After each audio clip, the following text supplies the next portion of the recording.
The heat was a physical thing. A heavy blanket woven from sun and dust that pressed down on the roof of the train car and seeped through the thin glass of the windows. Outside, the New Mexico desert stretched into an infinity of baked earth and pale, bleached sky. Mesas rose in the distance like the broken teeth of some ancient, forgotten god, their sides streaked with red and ochre. The land was vast, empty, and unforgiving. It promised nothing but more of itself, an endless expanse of hardship that mirrored the hollowness in Alara's chest. She sat rigid on the hard wooden bench, her hands clenched so tightly in her lap that her knuckles were white stones. Every clatter of the iron wheels on the track, every lurch and sway of the car, was a jolt to her frayed nerves. She was 18 years old, but in the last 48 hours, she felt she had aged a lifetime. The girl who had scrambled out of a second-story window with nothing but a small, cloth-bound valise and the dress on her back was a ghost. This creature on the train was someone else entirely, a hunted animal, all instinct and fear. Her gaze flickered over the other passengers, never resting on any one person for more than a second. They were a collection of weary travelers, their faces smudged with soot and resignation. A family with 3 small, listless children, 2 minors with calloused hands and tired eyes, their conversation a low, gravelly rumble, a salesman in a rumpled suit, his sample case resting between his dusty boots. They were all escaping something or running towards something, but their journeys were their own. They were wrapped in a cocoon of anonymity, a luxury Alara could not afford. She was convinced every glance in her direction was one of suspicion, every whisper a confirmation of her identity. The man she was fleeing was not a monster in the way stories told of them. He did not have fangs or claws. He had soft hands, a tailored suit, and a voice like honey laced with poison. He was a man of means and influence, a friend of her father's, and he had decided she would be his wife. It was a transaction, a merging of properties and names, and her consent was a trivial detail that had been overlooked entirely. When she had refused, her father's face had hardened into a mask of cold fury. The world she knew, the small, gilded cage of her upbringing, had shrunk until its bars were pressing against her skin, and she knew she had only one choice: run. The valise at her feet contained the only thing of value. She owned her mother's locket and a small stack of bills she had saved over years from needlework, a pathetic sum that was shrinking with every mile this train carried her west. She had no destination, only a direction, a way. Her eyes, in their restless survey of the car, finally settled on the man at the very end. He sat alone, a solitary figure against the grimy window. He was different from the others. Where they fidgeted, he was still. Where they talked, he was silent. He wore a long, heavy duster the color of the dust outside, its fabric worn and creased from countless miles and nights spent under the stars. A low-crowned hat was pulled down, shadowing his face, but she could see the hard line of his jaw and the way his hands rested, calm and patient, on his knees. He wasn't sleeping. He was simply being, a rock in the middle of a churning river, letting the current of the world flow around him. There was nothing about him that was overtly threatening, yet he radiated a quiet capability that was more intimidating than any loud-mouthed bravado. He looked like he belonged to the harsh land outside, as if he had been carved from the same stone as the mesas. He was a part of the West she was hurtling toward, a world she knew nothing about, a world that terrified and fascinated her in equal measure. The train whistle shrieked, a long, mournful sound that echoed the ache in her soul. The train began to slow, the rhythm of the wheels changing from a frantic gallop to a tired trot. A signpost flashed past the window, its letters blurred by speed and dust, but she caught a single word: Clayton. A stop, a town, a place where men could get on, men sent by her father. Panic, cold and sharp, pierced through the dull fog of her exhaustion. Her heart began to pound a frantic, desperate rhythm against her ribs. She scanned the car again, her breath catching in her throat. Where could she go? The car was a long, narrow box with no place to hide. The washroom was a flimsy closet that would be the first place anyone would look. She could feel the bars of the cage closing in on her again. Her gaze snapped back to the man at the end of the car, to his stillness, to the heavy, concealing drape of his duster. An idea, wild and desperate, bloomed in the barren landscape of her mind. It was a child's idea, born of pure terror. It was insane. It was impossible. It was her only chance. Getting to her feet was the hardest thing she had ever done. Her legs felt like lead, and the floor seemed to sway beneath her like the deck of a ship in a storm. She kept her head down. Her focus narrowed to the dusty floorboards. One step after the other, the aisle felt a mile long. The curious glances of the other passengers were like physical blows against her skin. She could feel her cheeks burning with a mixture of shame and desperation. She stopped in front of him, a small, trembling figure before his silent stillness. He didn't move, but she felt his gaze on her from beneath the brim of his hat. She had to force the words out, her voice a reedy whisper that was nearly swallowed by the grinding sound of the train's brakes. "Sir," he gave a slight, almost imperceptible nod. It was not a question, but a simple acknowledgement of her presence. She swallowed, her throat as dry as the desert outside. "Please," she breathed, the word torn from the deepest part of her. Can I hide under your coat?" The question hung in the air between them, fragile and absurd. She expected him to laugh, to call her a fool. She expected him to push her away, to alert the other passengers to the strange, mad girl who was accosting him. She expected anything but what he did. For a long moment, he was silent. She could see the faint stubble on his jaw, the deep lines etched at the corners of his eyes. Then, without a word, without a change in his expression, he shifted slightly on the bench and lifted the edge of his duster. It was an invitation, an offer of sanctuary, no questions asked. Tears of gratitude pricked her eyes, but she blinked them back fiercely. This was no time for weakness. With a final, terrified glance toward the front of the car, she knelt down and slipped into the small, dark space he had created for her. The heavy wool of the coat fell around her, plunging her into a world of muffled sound and shadow. The scent of him filled her senses leather, dust, trail smoke, and the faint, clean smell of sage. It was the scent of the wild, unknown world she had thrown herself into. The fabric was coarse against her cheek, but it felt like a shield.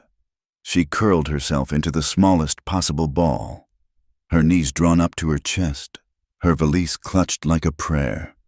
She could hear the train groaning to a complete stop, the hiss of steam, the shouts of men on the platform, the heavy thud of luggage being unloaded. Through a small gap in the coat, she could see the dusty boots of people walking down the aisle. Her heart hammered against her ribs with every footstep. She held her breath, convinced that at any moment the coat would be ripped away and she would be exposed. The man above her did not move. He was a mountain of stillness, a silent guardian.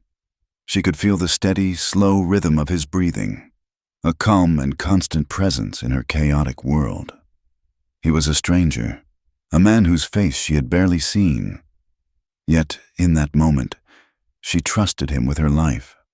More people boarded the train. Their voices were loud, their footsteps heavy. Ilara squeezed her eyes shut, praying to a god she wasn't sure she believed in anymore. A pair of ornate, polished leather boots stopped directly beside them. A man's voice, sharp and impatient, cut through the air. "Conductor, have you seen a young woman traveling alone? Fair hair, blue eyes, dressed plainly." Ilara's blood ran cold. It was him. Not the man she was to marry, but his enforcer, a man named Cobb, whose cruel smile haunted her nightmares. The conductor's weary voice replied, "Sir, this train is full of people. Can't say I've noticed anyone in particular." "She would have boarded in Santa Fe," Cobb insisted, his voice moving closer.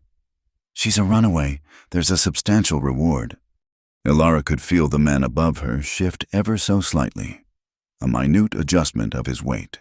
It was not a movement of tension, but of settling, as if he were taking root in the very floor of the train. The arm of his duster seemed to hang heavier, ensuring no part of her was visible. "I'll keep an eye out," the conductor mumbled, eager to move on. Cobb's footsteps moved away, down the aisle, his voice fading as he questioned other passengers. Ilara remained frozen, hardly daring to breathe. She stayed there, cramped and hidden, for what felt like an eternity. She heard the train whistle blow again, felt the first powerful jolt as the engine began to pull the cars forward. The train picked up speed, the familiar clatter of the wheels a song of escape. Only when the town was a mere smudge on the horizon did she feel a gentle, almost imperceptible pressure on her shoulder. A silent signal. Slowly, cautiously, she pushed aside the heavy fabric of the duster and emerged back into the dim light of the car. She blinked, her eyes adjusting to the light. The car was the same, the passengers were the same, but everything felt different. She knelt on the floor for a moment, disoriented, before scrambling back onto the bench beside him.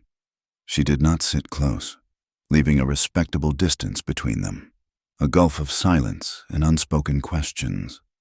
She looked at him then, really looked at him for the first time. His hat was still low, but she could see his eyes now. They were a clear, startling gray, the color of a winter sky, and they held a depth of experience that made him seem older than his years. There was no pity in them, no curiosity, no judgment. He simply looked at her, a level, steady gaze that saw everything and asked for nothing. Her throat was thick with unshed tears and unspoken gratitude. "Thank you," she whispered.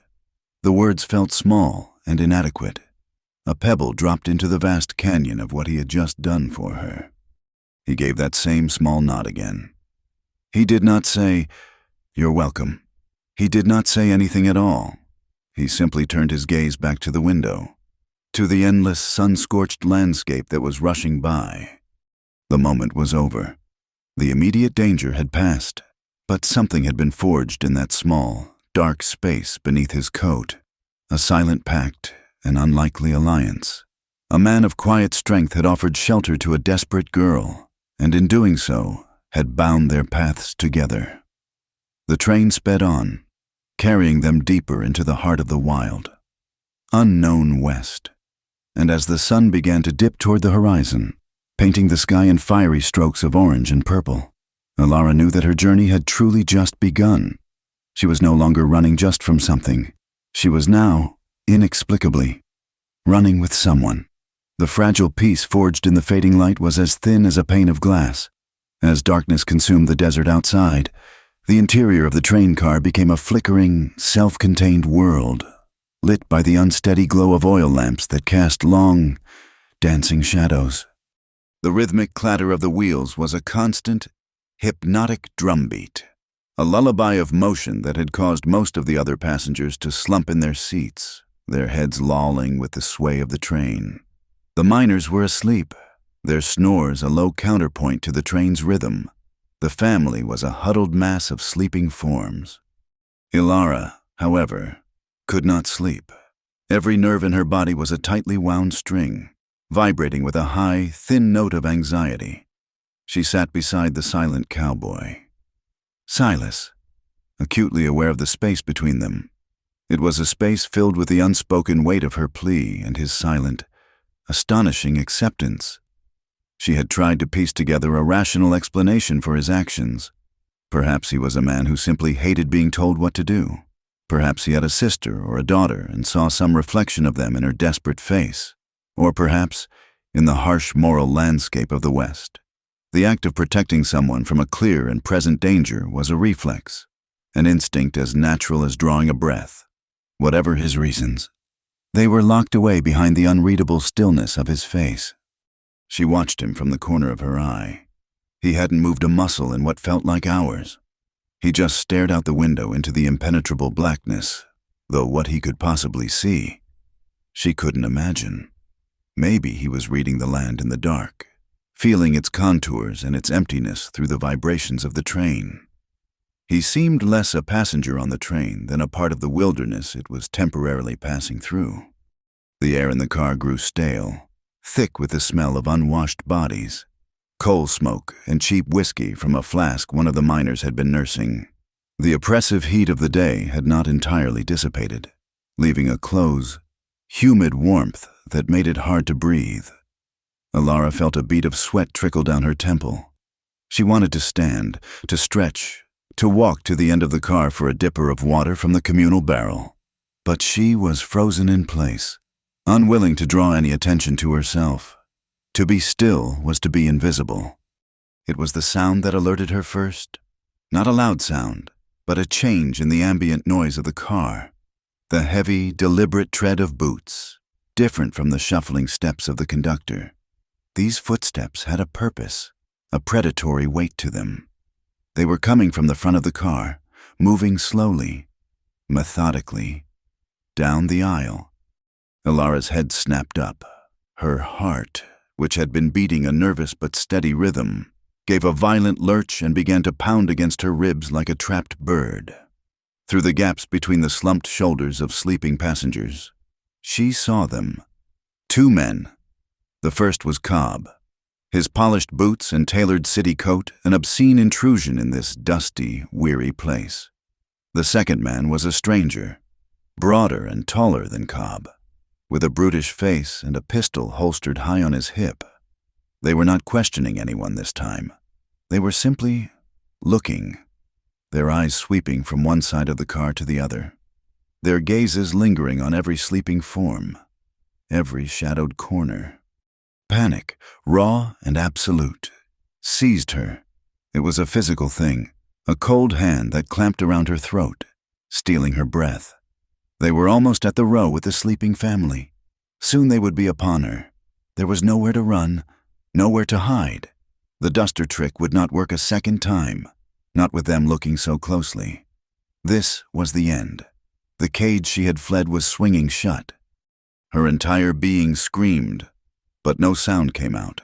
She turned her head, her eyes wide with terror, and looked at Silas. He was already looking at her. His gray eyes, which had been fixed on the darkness outside, were now focused entirely on her face. In them, she saw not alarm or fear, but an unnerving, absolute calm. He had seen the men. He had assessed the situation. He understood. Her hand shot out, her fingers closing around the coarse fabric of his sleeve. It was an involuntary, desperate act, a drowning person clutching at a log. A single, choked word escaped her lips, a whisper that was barely audible above the noise of the train. "Please." It was a plea for a miracle, a prayer to a stranger. "Don't let them take me." Silas's eyes held hers for a fraction of a second longer. In that brief, silent exchange, something passed between them. A decision was made. He gave a single, almost imperceptible nod. Then he acted. His movements were a study in fluid economy. There was no hesitation, no wasted motion.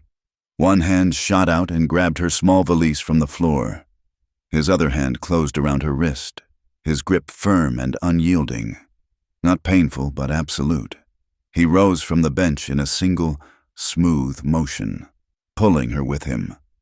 What she started to say, but he was already moving, turning not towards the aisle where Cobb and his man were now just a few feet away, but towards the side of the car, towards the window. Cobb's head turned. His eyes widened in recognition. A triumphant, cruel smile spreading across his face.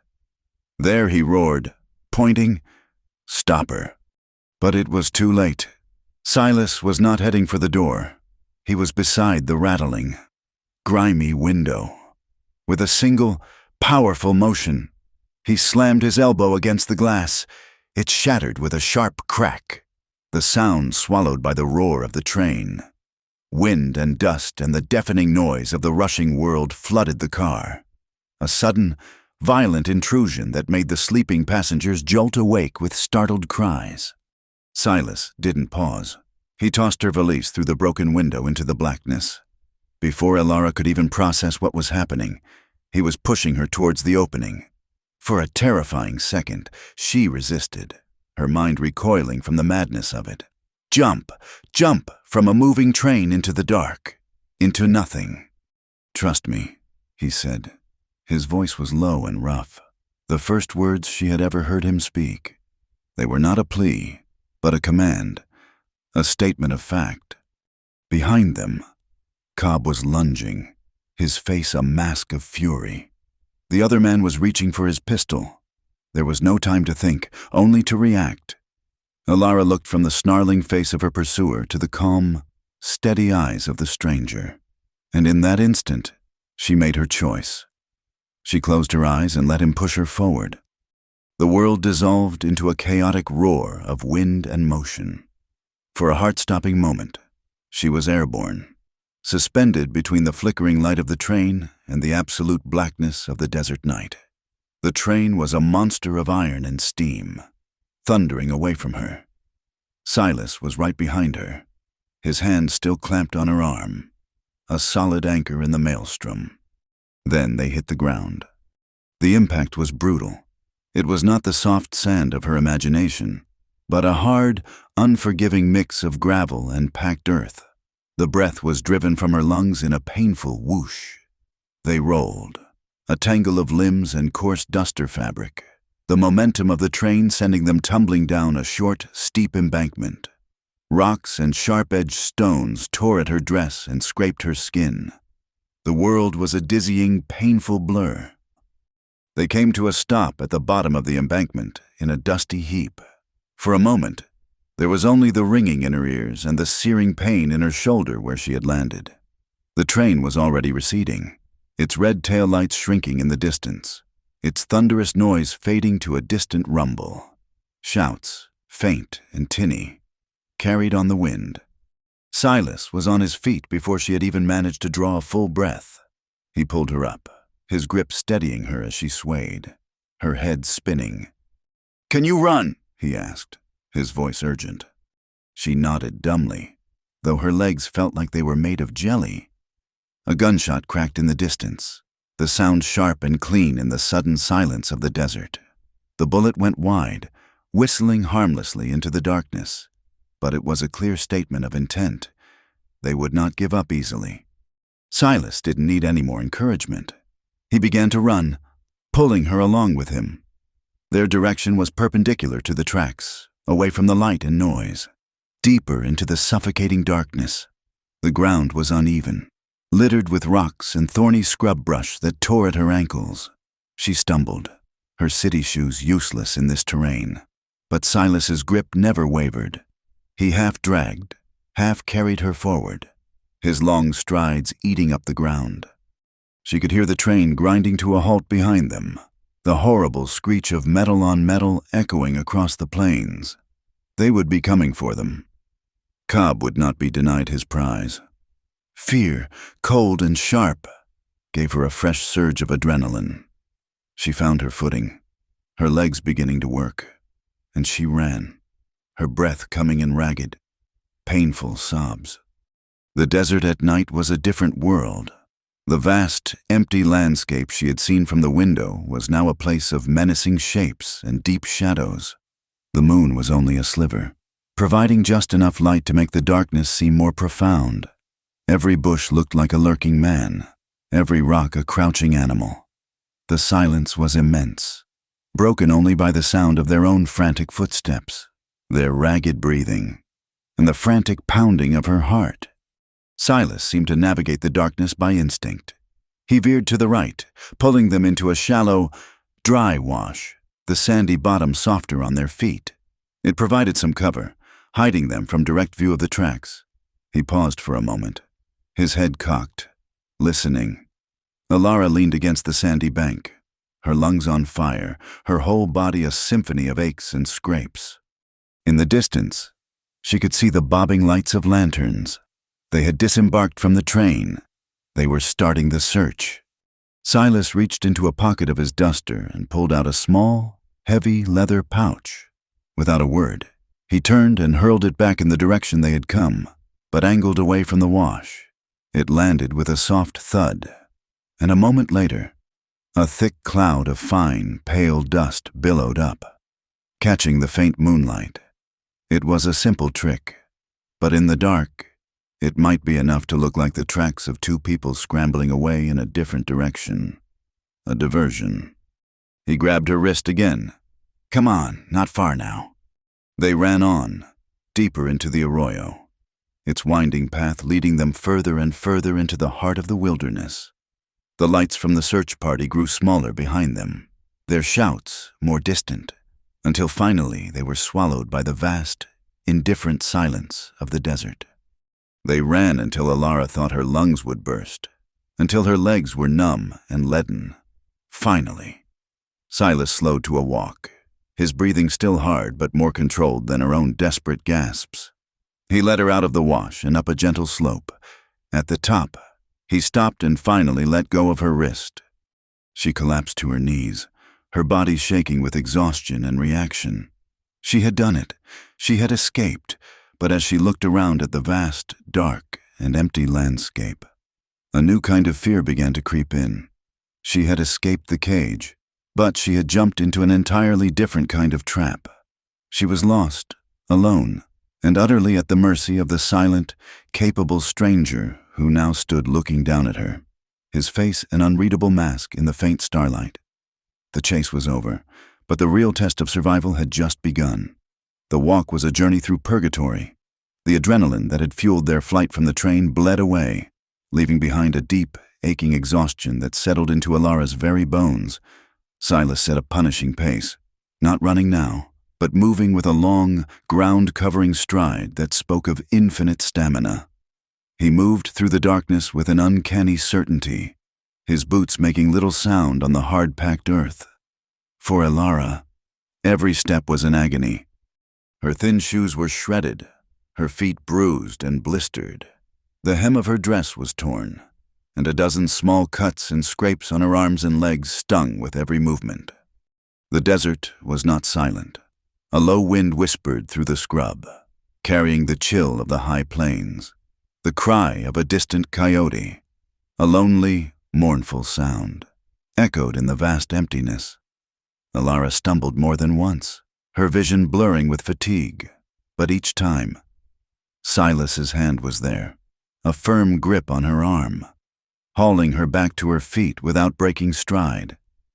He did not speak, offered no words of encouragement or comfort. He simply propelled them forward, a force of nature as relentless as the land itself. She lost all track of time. The sliver of moon arced across the sky, and the stars wheeled in their slow, silent dance, just when she was certain she could not take another step, that she would simply drop to the ground and let the desert claim her. The sky in the east began to lighten. A pale, gray line appeared on the horizon, slowly blushing into a soft, pearlescent pink. The darkness retreated, and the world began to take shape around them. The landscape was stark and beautiful in a way that almost hurt to look at. Endless rolling plains of sagebrush and grama grass, dotted with the occasional sentinel yucca, its spiky leaves reaching for the sky. In the distance, the jagged peaks of a mountain range were painted in shades of purple and rose by the dawn. There was nothing soft or gentle about this land. It was a place of edges, of sharp rock and thorny plants, of brutal sun and freezing nights. And in the middle of it all, nestled in a slight depression that offered some meager protection from the wind, was a small, solitary homestead. It wasn't much. A simple cabin built of rough-hewn cottonwood logs, chinked with mud and straw. A small corral, its fence in need of mending, stood beside it, empty save for a single, sturdy-looking horse that raised its head and nickered softly as they approached. A stone-lined well with a wooden bucket and crank, and a small, struggling garden patch were the only other signs of human endeavor. It was not a place of comfort, but of survival. An outpost of stubborn life in a vast, indifferent wilderness. As they drew closer, the cabin door opened. A small figure emerged and stood on the narrow porch, silhouetted against the dim light within. It was a boy, no more than 7 or 8 years old, with a shock of unruly dark hair and a serious, watchful face. He was dressed in patched trousers and a shirt that was too big for him, and he held a carved wooden horse in one hand. He did not run to greet them. He simply stood there, his small shoulders squared, waiting. Silas stopped a few feet from the porch and finally released Alara's arm. She swayed, her legs trembling uncontrollably, and had to brace herself against one of the porch supports to keep from falling. The boy's gaze shifted from Silas to her. His eyes were wide and dark, and they took in her torn dress, her scratched face, and her utter exhaustion with a solemn, unnerving clarity. He looked at her not as a child looks at a stranger, with fear or excitement, but as a seasoned observer assesses a new and unexpected element in his world. Silas mounted the 2 steps to the porch. He placed a hand on the boy's shoulder, a brief, gentle gesture that seemed to convey a world of meaning. "Tom," he said, his voice the same low rumble she had heard on the train. "This is a guest. She needs to rest." The boy, Tom, gave a slow, deliberate nod. His eyes never left Alara's face. He seemed to be weighing her, measuring her, deciding if she was a threat. Silas turned to her. "There's water inside, a bed in the corner. Rest." It was a simple, direct instruction, leaving no room for argument or polite refusal. He then walked past Tom and into the cabin, leaving her standing there, a ragged, broken creature on the threshold of this strange, silent world, summoning the last of her strength. Alara climbed the steps and entered the cabin. The interior was a single room, larger than it looked from the outside, but starkly furnished. A stone fireplace dominated one wall. A rough plank table and 2 chairs stood in the center of the room. A cast-iron stove, a dry sink with a bucket, and shelves holding a few tin plates and mugs made up the kitchen. In one corner was a bed, a simple frame with a straw-stuffed mattress. In the opposite corner was a smaller cot, presumably Tom's. It was a man's home, functional, stripped of all ornament, and carrying the faint scent of wood smoke, coffee, and dust. Silas was ladling water from a bucket into a tin cup. He held it out to her. Her hands were shaking so badly she could barely take it, but the cool water was the most wonderful thing she had ever tasted. She drank it all, then another, the liquid a blessed relief to her parched throat. He gestured to the bed. Without a word, she stumbled to it and collapsed. She didn't bother to remove her ruined shoes or pull up the thin blanket. The moment her head touched the lumpy mattress, the world dissolved into a black, dreamless void. When she woke, the light filtering through the single and grimy window had changed. The harsh glare of midday had softened into the warm, golden light of late afternoon. For a moment, she was disoriented. The memory of the train, the chase, the desperate flight, a confusing, nightmarish jumble. Then it all came rushing back, and she sat up with a gasp, her heart pounding. The cabin was empty. The silence was absolute, broken only by the whisper of the wind outside. She was alone. A fresh wave of fear washed over her. Had they left her? Had it all been a dream? She swung her legs off the bed, her muscles screaming in protest. Every part of her body ached. She limped to the open door and looked out. Silas was in the corral, working with the horse. He moved with a quiet, patient grace, his hands gentle on the animal, his voice a low, soothing murmur she couldn't quite make out. Tom sat on the top rail of the fence, watching, his small figure a study in concentration. He was attempting to whittle a piece of wood with a small knife, his brow furrowed. They were a self-contained unit, a world of 2 that she had stumbled into. They had not abandoned her. A profound sense of relief, so powerful it made her feel weak, washed through her. She leaned against the doorframe, simply watching them. This was the first moment in days she hadn't been consumed by terror. The fear was still there, a cold knot in the pit of her stomach, but it was dormant. In its place was a vast, aching emptiness. She had escaped, but to what she had no plan, no destination. She was a ghost, a non-person, existing in a place that wasn't hers, dependent on the charity of a man she didn't know and a boy who looked at her with the old, weary eyes of an adult. She looked back into the cabin. It was then that she truly saw it. The floor was dusty, the window pane was cloudy with grime, and a small pile of mending Tom's trousers. One of Silas's shirts sat in a basket by the cold hearth. A crust of bread and a half-eaten onion sat on the table. It was a home, but it was a home without a heart. Something shifted inside her. It was a small, quiet thing, a flicker of an old instinct she thought had been extinguished. For her entire life, she had been an object, a daughter to be displayed, a bride to be traded. Her actions had been dictated, her future prescribed.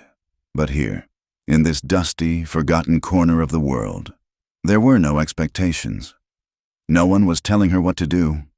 She went back inside. She found the broom, a worn bundle of straw tied to a stick. Leaning in a corner, she began to sweep. The simple, repetitive motion was grounding.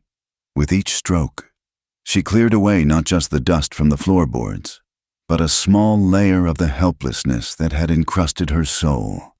She swept with a fierce, quiet determination, the rhythmic scraping the only sound in the cabin. She found a rag and washed the window, scrubbing away the grime until the golden afternoon light could stream in, illuminating the dust motes dancing in the air. She washed the few dishes in the dry sink, heated water on the stove, and scrubbed the tabletop until the wood gleamed. She took the mending basket and sat in a chair by the newly cleaned window. Her fingers, accustomed to fine embroidery, felt clumsy with the coarse thread and heavy fabric. But she worked diligently, her stitches small and even. She repaired the tear in Tom's trousers and reattached a button on Silas's shirt. She did not know how to cook the kind of food they likely ate, but she found a sack of potatoes and some onions. She peeled them and put them in a pot with water to boil. Adding a pinch of salt, it was a simple, meager meal. But it was something. It was an offering, a way of saying, I am here. I am not just a burden. As dusk began to settle, they came in. Silas entered first, followed by Tom. They stopped just inside the door, their movements arrested. They looked around the cabin. They saw the clean floor, the clear window, the tidy table. Their gaze fell on the pot simmering on the stove, the mending basket, now empty, beside the hearth. Neither of them said a word. Tom looked at Elara, his dark eyes wide.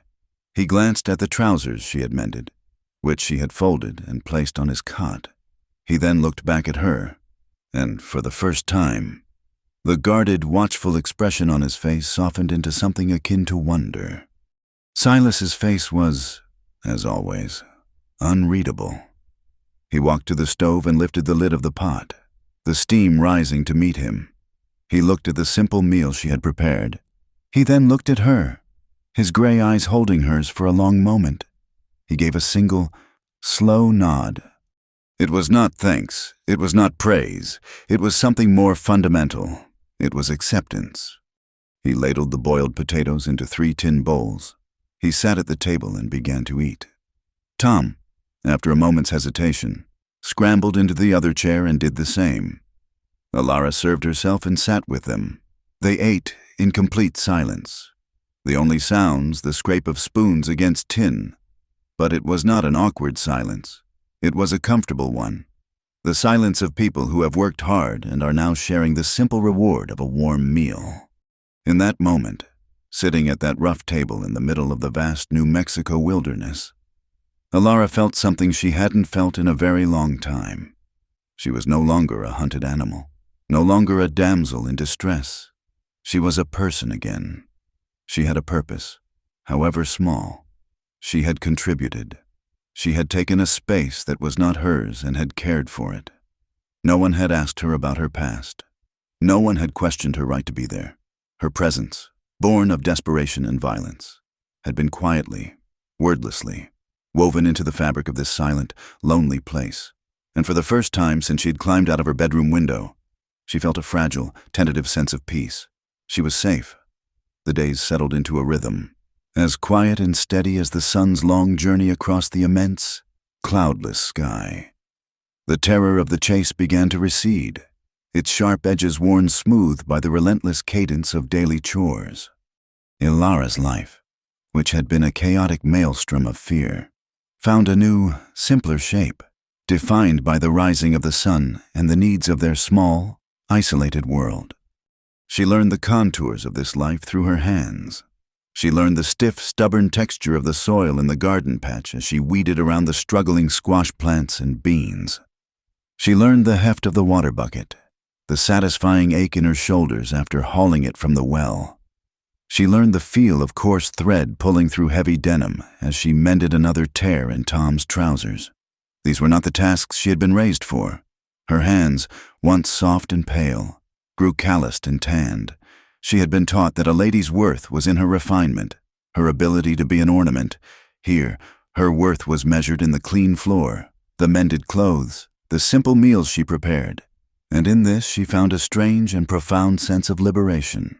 She was not an ornament. She was a necessity. Silas remained an enigma, a man carved from the same silent, stoic material as the land itself.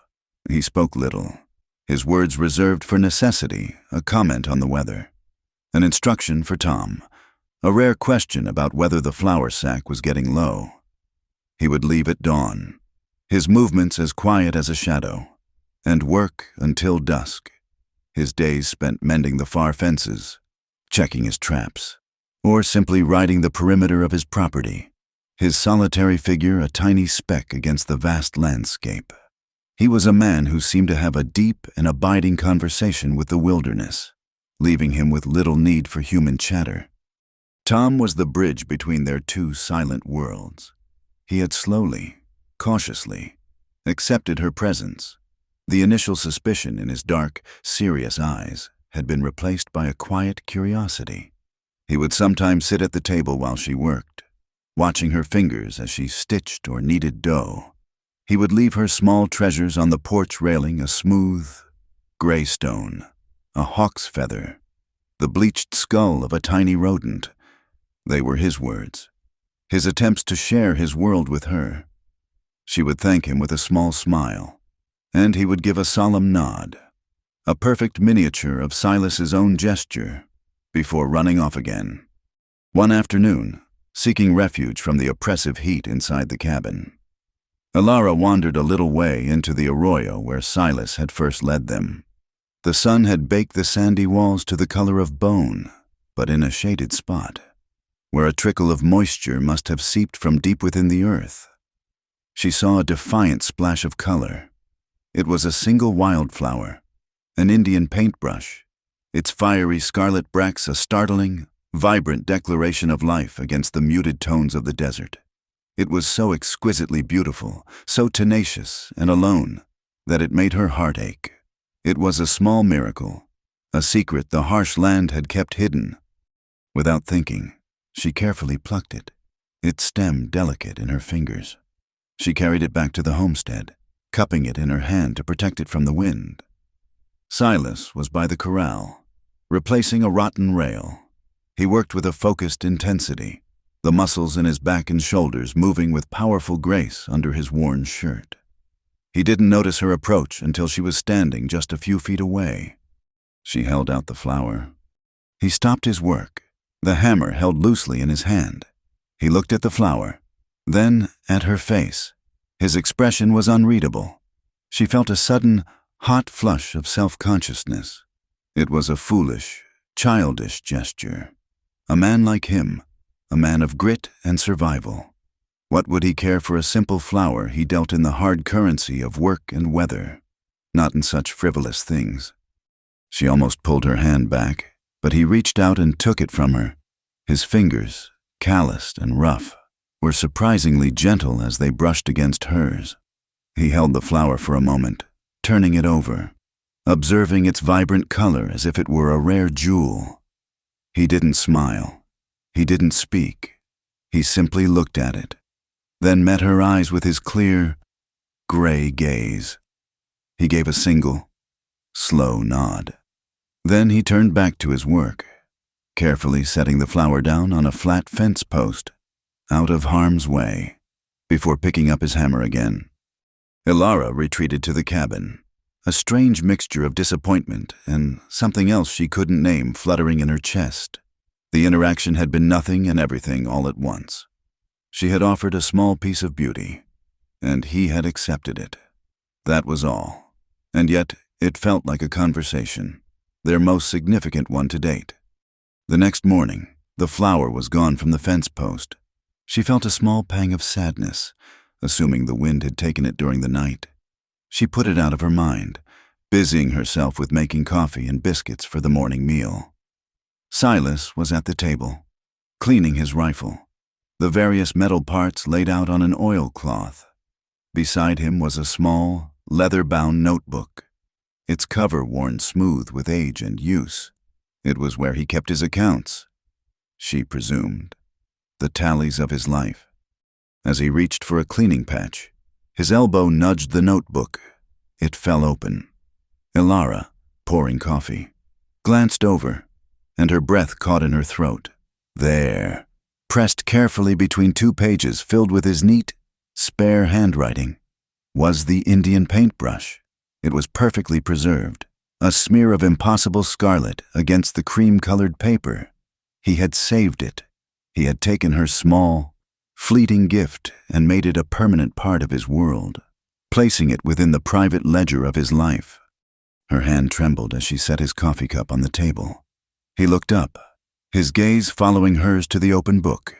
He saw that she had seen a flicker of something surprise, perhaps, or something deeper passed through his eyes before his usual stoic mask fell back into place. He said nothing. He simply closed the book and set it aside. But the image was burned into her mind, her flower, a fragile burst of color, held safe within the quiet, steady lines of his life. A new understanding began to dawn on her, a realization that in this silent world, language was not made of words. It was made of actions, of small, deliberate gestures that carried more weight than any pretty phrase.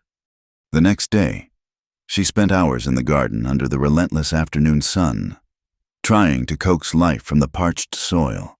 The work was backbreaking, and by the time she was done, she was coated in a fine layer of dust, her throat raw and her head aching from the heat. She stumbled back into the relative cool of the cabin, her first thought to go to the water bucket. She stopped. On the table, in the exact center, sat a single tin cup. Condensation beaded on its sides, tracing cool, wet lines down to the wood. The water inside was clear and dark. It was not the tepid water from the bucket that sat in the cabin all day. This was water freshly drawn from the cool depths of the well, left for her in the shade of the cabin. She knew, with an unshakable certainty, that Silas had put it there. He must have seen her toiling in the garden, anticipated her thirst, and performed this small, thoughtful act before riding out. He had left her a gift, an answer to her flower. It was a cup of cold water, a simple gesture of care, but it felt as profound as any poem.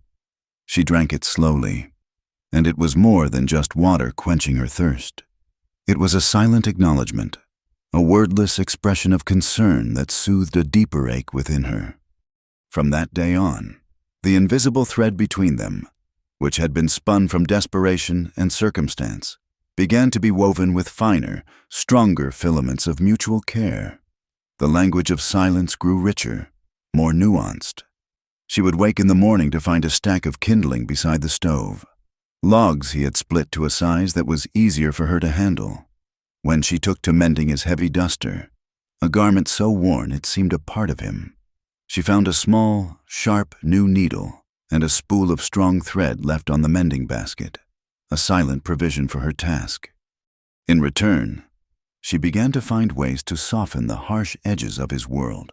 She learned to make biscuits that were light and fluffy, She found a patch of wild mint near the well and would sometimes put a sprig in the water bucket, a small luxury that scented the air and the water with a clean, fresh smell. She took one of his worn-out shirts and, with careful cutting and stitching, made a new, better-fitting one for Tom, whose face lit up with a rare, bright smile when she presented it to him. They moved around each other in a quiet, intricate dance of observation and response. She noticed the way he rubbed his shoulder after a long day of mending fence, and she would heat a cloth with water and leave it for him by the wash basin. He noticed she had taken to shielding her eyes from the setting sun when she sat on the porch in the evenings, and one day, a carefully carved wooden peg appeared above the door, perfectly placed for her to hang her sunbonnet. No words were exchanged about these things. They were simply done, and they were understood. What was growing between them had no name. It was not courtship, and it was not passion in the way she had understood it. It was a quiet, steady tending to one another's needs, a respect that was rooted in seeing the other person, truly seeing them, and acting on that knowledge. It was a bond forged in the crucible of a shared, silent world, a connection that was becoming more real and more powerful than any spoken promise. The evenings were the quietest time. After the simple meal was done and Tom, worn out from his day of small adventures, had been tucked into his cot, a profound stillness would descend upon the cabin. The world outside would shrink to the small circle of wavering lamplight, the vast, dark wilderness pressing in on all sides, its silence so deep it seemed to have a physical weight.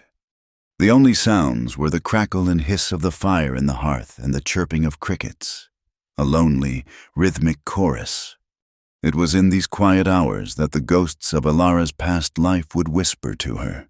In the daylight, under the brutal, honest sun, she could keep them at bay, her mind and body occupied with the tangible demands of survival.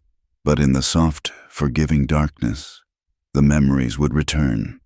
The scent of her father's cigar smoke, the rustle of silk dresses, the suffocating politeness of a world she had fled.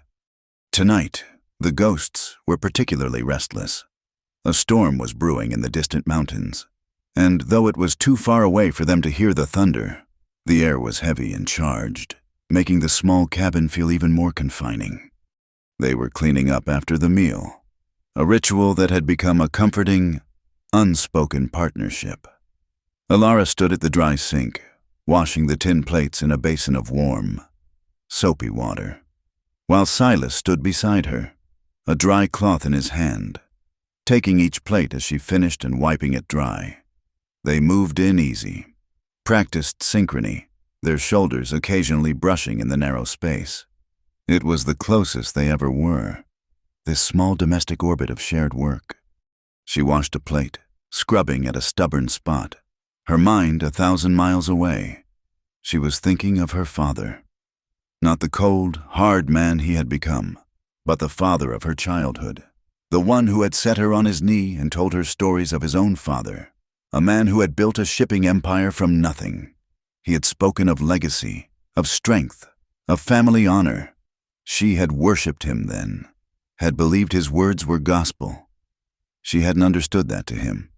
She was just another part of that legacy, a valuable asset to be managed, polished, and eventually traded for a greater advantage.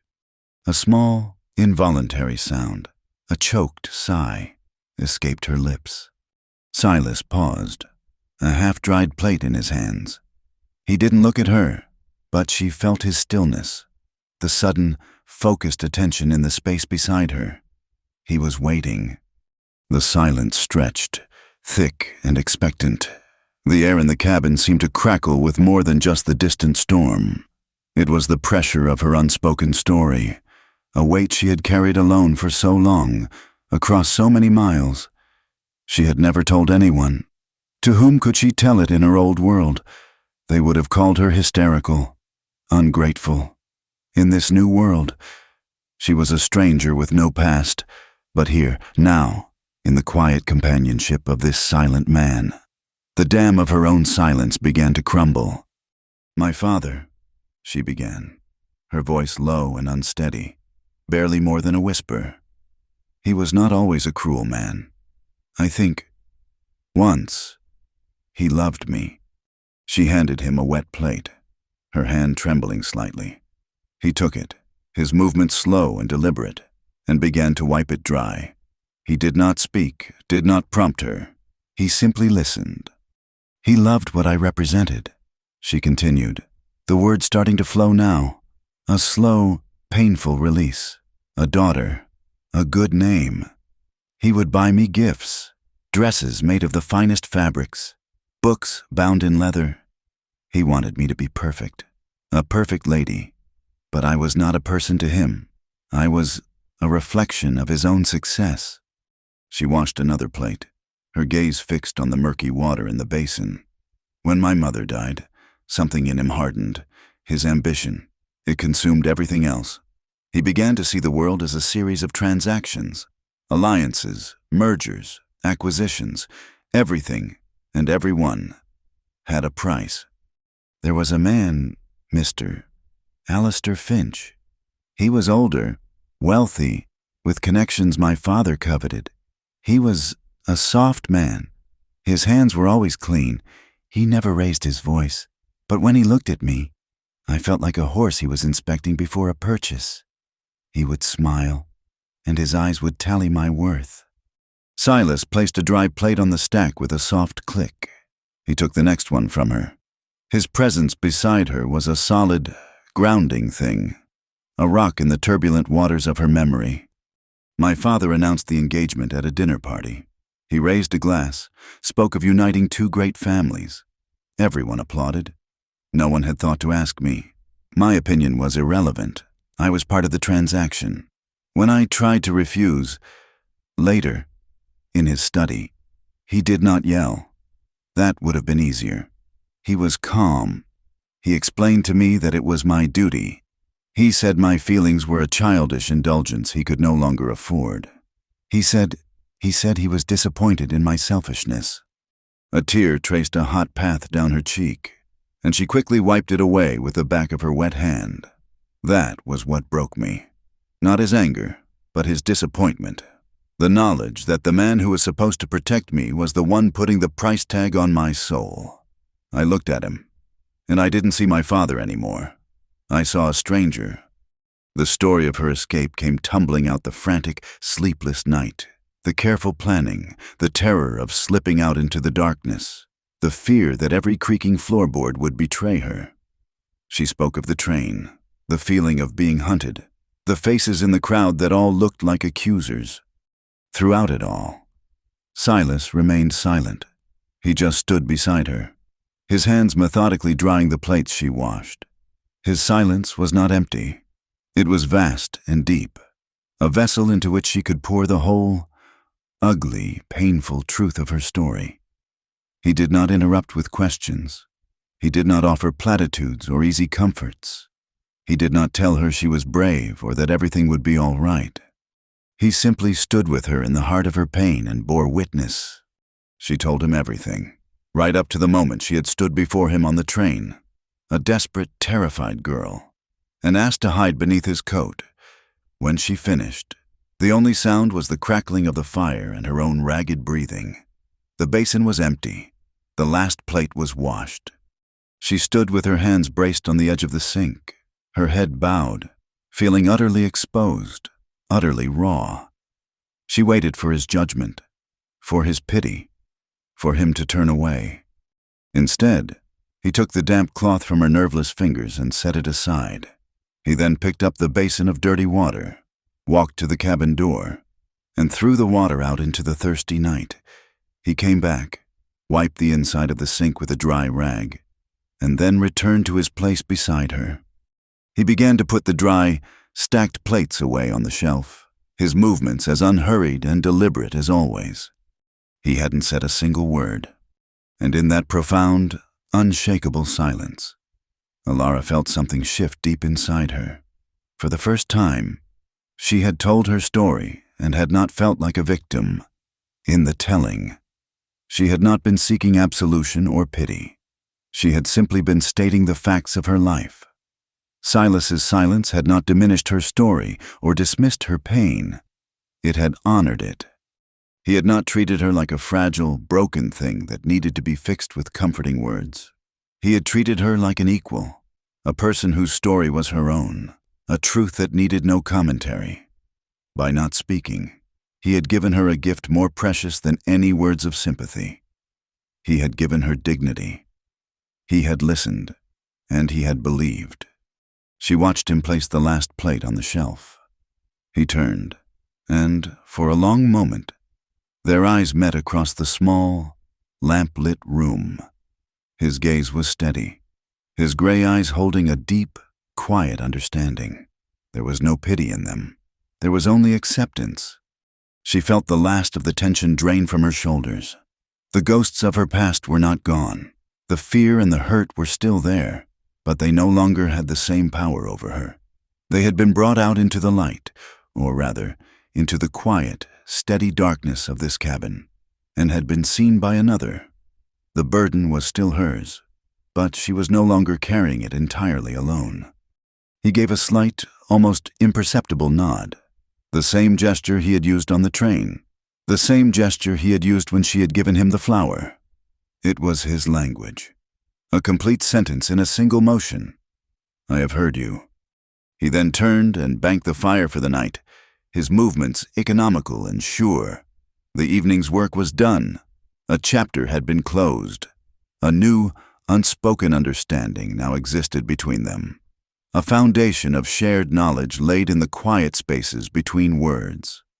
Alara took a deep breath, the air in the cabin no longer feeling heavy and charged, but clean and calm, washed clear by the telling of a truth that had finally been set free.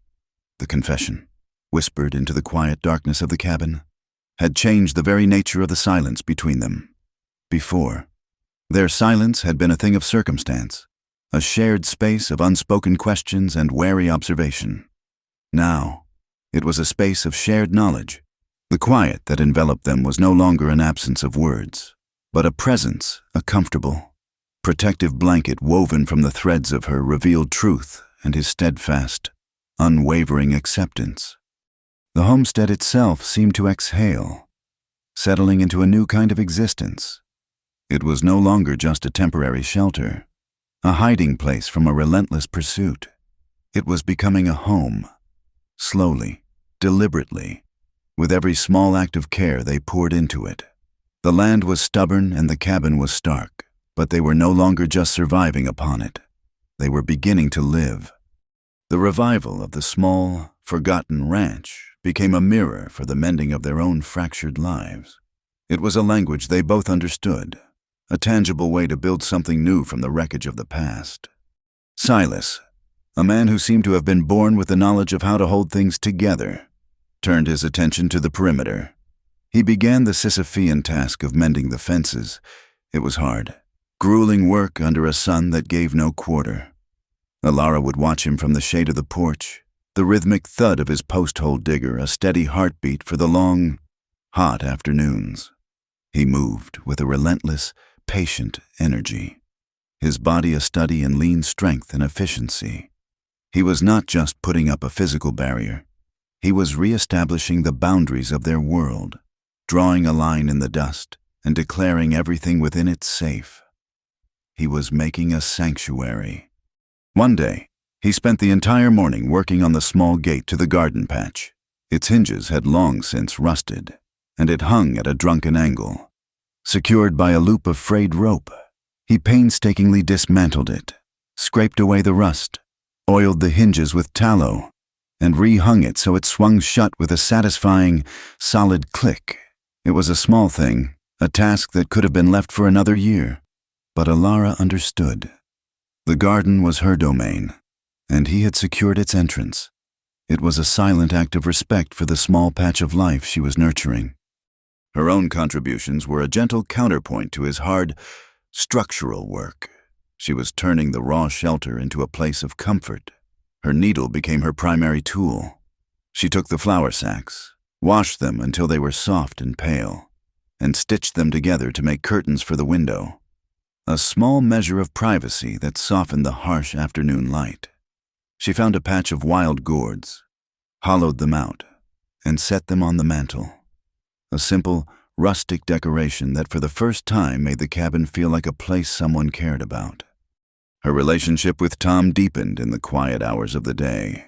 He was a solemn, watchful child, his past a mystery as profound as Silas's own. Alara did not pry.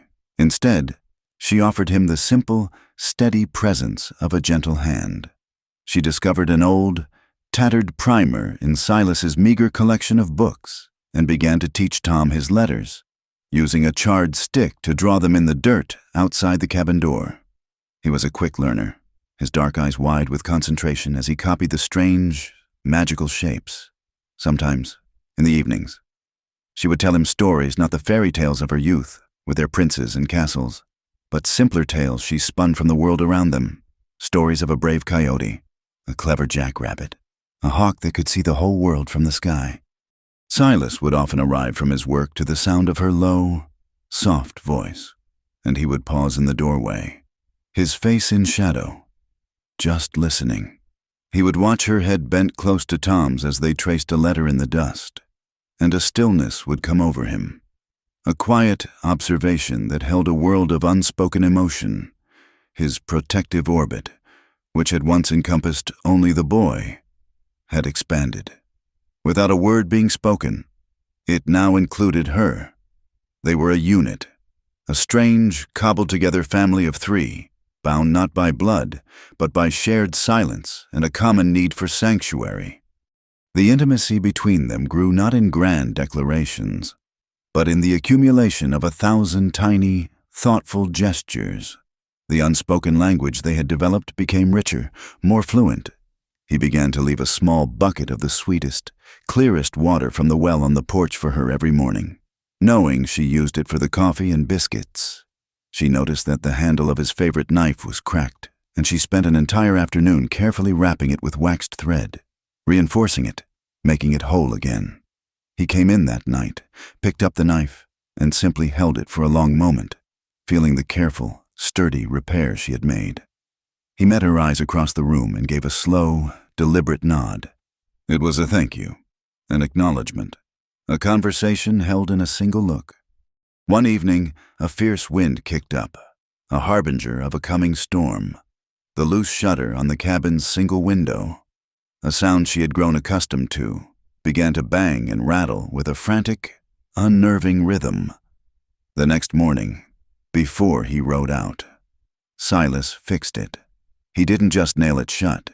He fashioned a new, sturdier latch from a scrap of leather and a piece of carved wood, so it could be opened and closed securely. Now, when she stood at the window looking out for his return at the end of the day, she would place her hand on the smooth, new latch he had made, a silent point of connection between them. Their physical world, once separated by a wide gulf of caution and uncertainty, began to shrink. They became comfortable in each other's presence, their movements in the small cabin a well-practiced, unconscious dance.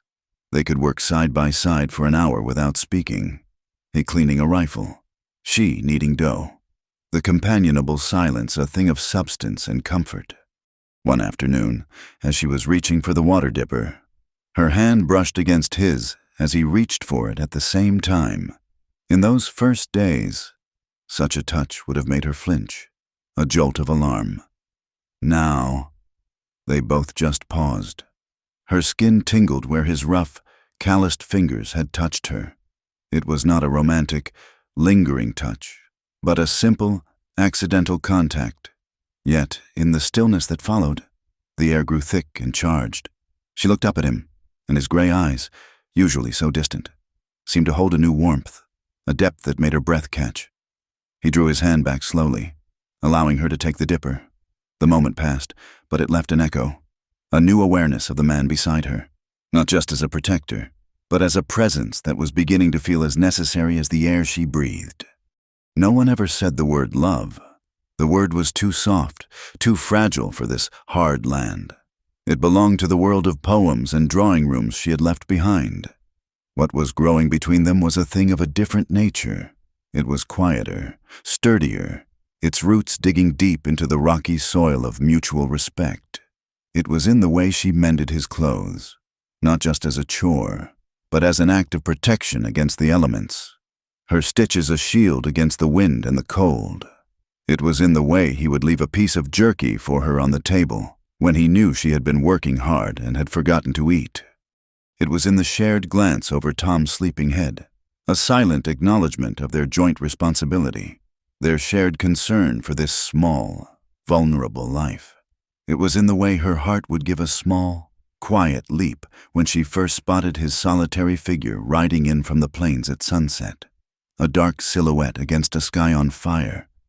Late one afternoon, she sat on the small bench Silas had built against the cabin wall, watching him shoe his horse. Tom sat beside her, whittling a piece of wood into the shape of a bird. Silas worked with an intense, quiet focus, the fire of the small forge casting a red glow on his face, the ring of his hammer on the anvil a clear, sharp note in the evening air. He was all competence and strength, a man perfectly suited to his world. She looked around at the small homestead. The fences were straighter now. The garden showed rows of stubborn green. Curtains graced the window, and a pot of wildflowers sat on the porch railing. It was still a harsh and lonely place, but it was no longer desolate. It was their place, a world they had built together with their hands and their silence. The feeling that rose in her was not the breathless, dizzying emotion she had read about in novels. It was something far more solid, far more real. It was a deep, quiet sense of belonging, a feeling as strong and true as the bedrock that lay beneath the dusty soil. This was not a love born of whispered promises and stolen kisses. It was a bond forged in the heat of survival, tempered by respect, and given its shape by the thousand silent acts of a shared life. The peace they had built was a fragile thing, a house of glass in a world made of stone. They had become so accustomed to its quiet beauty that they had forgotten how easily it could be shattered. The illusion of safety was at its most potent in the moments just before sunset, when the day's work was done and the desert air began to cool. The three of them were near the cabin, Silas splitting the last of a log for the morning fire, Tom tracing letters in the dust with a stick, and Elara on the porch, mending a tear in one of Tom's shirts, her needle moving with a practiced, steady rhythm. A soft, golden light bathed the homestead, and the long shadows of the yuccas stretched like fingers across the land. A gentle breeze carried the scent of sage and dry earth. In that moment, the world felt contained, complete, a perfect, self-sustaining universe of three. Elara looked up from her sewing, a small, contented smile on her lips as she watched the two people who had become her entire world. She felt a deep, quiet gratitude that was so profound it was almost a physical ache in her chest. That was when she saw them. Three riders, emerging from the deep shadows of the arroyo to the east. They were not moving quickly, but with a grim, methodical purpose, their horses kicking up small puffs of dust that caught the golden light. They were still distant, but they were already too close. Her heart, which had been beating with a slow, peaceful rhythm, seized in her chest and then began to hammer with a frantic, sickening violence. The smile fell from her face. The needle slipped from her fingers, clattering unheard onto the wooden planks of the porch. "Silas," she breathed, the word a thin, strangled sound. He didn't need the warning. He had already stopped his work, the axe held loosely at his side, his body perfectly still. He had sensed them, a man attuned to the slightest disturbance in his world. He looked toward the riders, his face hardening into a mask of stone. He took in their number, their determined approach, and his gaze flickered to her, then to Tom. An entire conversation passed in that single swift look. "Get the boy! Get inside!" She moved without thinking, her body reacting with an instinct she didn't know she possessed. She swept Tom up from the ground, his small, startled cry muffled against her shoulder. "Inside! Tom! Now!" she whispered, her voice tight with a terror she fought to control. She scrambled into the cabin, her eyes still locked on the approaching figures. The man in the lead was Cobb. The setting sun glinted off the polished silver of his city-slick boots, an obscene sparkle in the rustic twilight. He had lost his tailored coat, but he wore a vest and a determined, cruel sneer that was more menacing than any weapon. The two men with him were of a different breed, hard, rangy men with dusty clothes and cold, empty eyes. They were the kind of men who would do anything for a handful of coin. Silas didn't retreat. He stood his ground in the space between the cabin and the riders, the axe held at his side, not as a weapon, but as an extension of his own unyielding presence. He was a lone sentinel, a silent challenge. The riders pulled up a dozen yards from the cabin. Cobb dismounted, his movements stiff from a long ride. "Silas," he called out, his voice a mocking drawl. "I should have known it would be you, always picking up strays." Silas said nothing. His silence was more intimidating than any threat. "We're here for the girl," Cobb said, gesturing toward the cabin with his chin. "The property of Mr. Finch. You've caused us a great deal of trouble, and my employer is a man who values his time. Give her to us now, and we'll let you and the boy live." The air crackled with tension. Ilara, watching through a small gap in the curtains, held Tom tightly. Her hand clamped over his mouth to stifle his fearful whimpers. "She's not property," Silas said, his voice a low, dangerous rumble. "And this is my land. Turn around and ride away." Cobb laughed. A short, ugly sound. "I don't think so." He nodded to the men beside him. They dismounted, spreading out, their hands hovering over the pistols at their hips. "We can do this easy, or we can do this hard. Your choice." The world exploded into motion. It happened so fast, Ilara's mind could barely keep up. Silas threw the axe. It was not aimed to kill, but to distract. It spun end over end, burying itself in the porch post just inches from one of the men's heads. The thunk of the impact a sharp, violent crack in the quiet evening. In the split second of surprise that followed, Silas charged, not at the men, but towards the cabin door, trying to get inside, to make his stand where he could protect Ilara and Tom. He almost made it. One of the hired men was faster, lunging to block his path. The two collided, a tangle of limbs and desperate, grunting force. The second man drew his pistol and fired. The shot was deafening, the bullet splintering the wood of the door frame. Cobb shouted, "I want her alive, you fools!" The fight became a brutal, chaotic brawl. Silas was a formidable opponent, his movements economical and powerful, but he was outnumbered. He landed a solid punch that sent the first man staggering back, but the second one slammed the heavy barrel of his pistol against Silas's ribs, drawing a sharp gasp of pain. They forced him back, away from the door, into the open. Ilara watched in horror, her mind screaming. This was her fault. This violence, this invasion, had followed her here, to this peaceful place. She had brought this destruction down upon the only people who had ever shown her true kindness. From the corner of her eye, she saw Cobb making a run for the cabin door. She slammed it shut and threw the heavy bar across it just as he crashed against it from the outside. The wood groaned, but it held. "Tom, get under the bed," she commanded, her voice shaking but firm. "Stay there.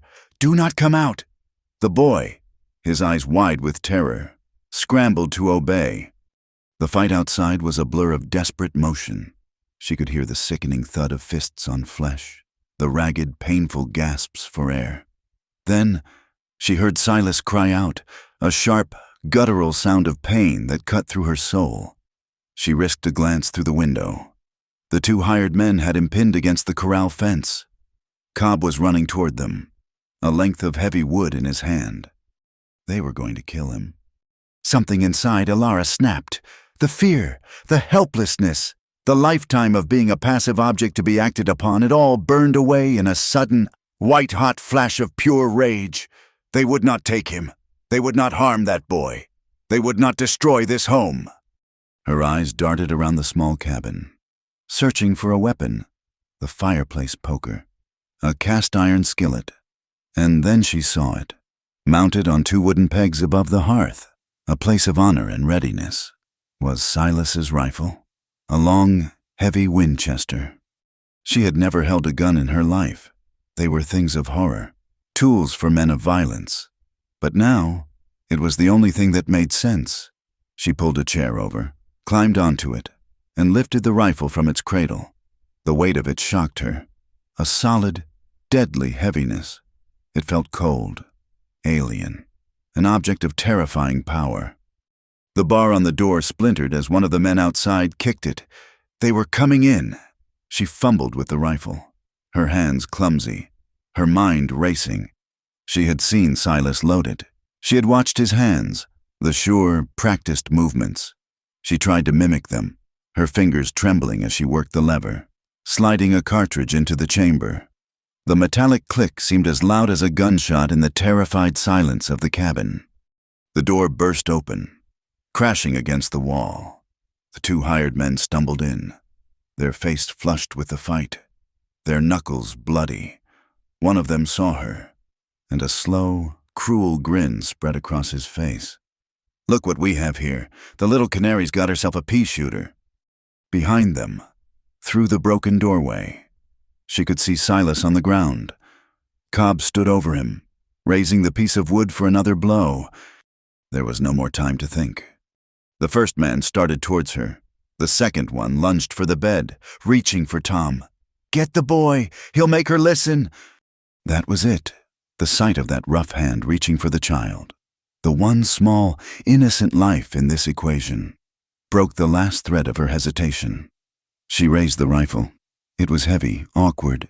She tried to aim, to remember how Silas held it, pressed against his shoulder. The man's grinning face filled the crude sight. She squeezed the trigger. The explosion was catastrophic in the small space.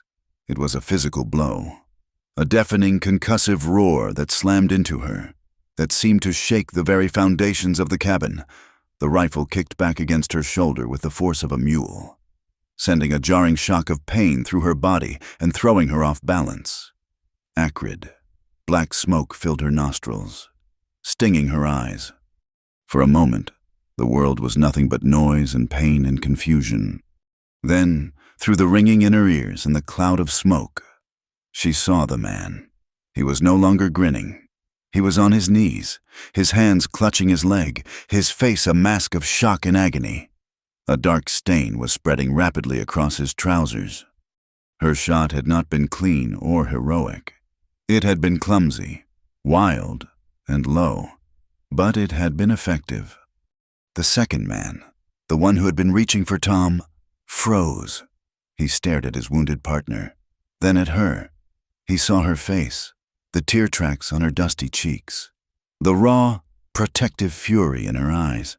He saw the heavy rifle, still smoking in her hands, and in that moment, he was no longer looking at a frightened city girl. He was looking at something new, something unpredictable and dangerous. Outside, the shot had its effect. Cobb, who had been about to strike the final blow, froze, his head snapping toward the cabin.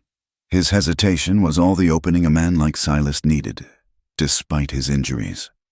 Silas surged up from the ground, a wounded bear, and drove his shoulder into Cobb's midsection, sending them both crashing to the ground. The wounded man inside the cabin let out a string of curses, trying to get to his feet. His partner, his bravado gone, began to back away, his hands held up. Easy now.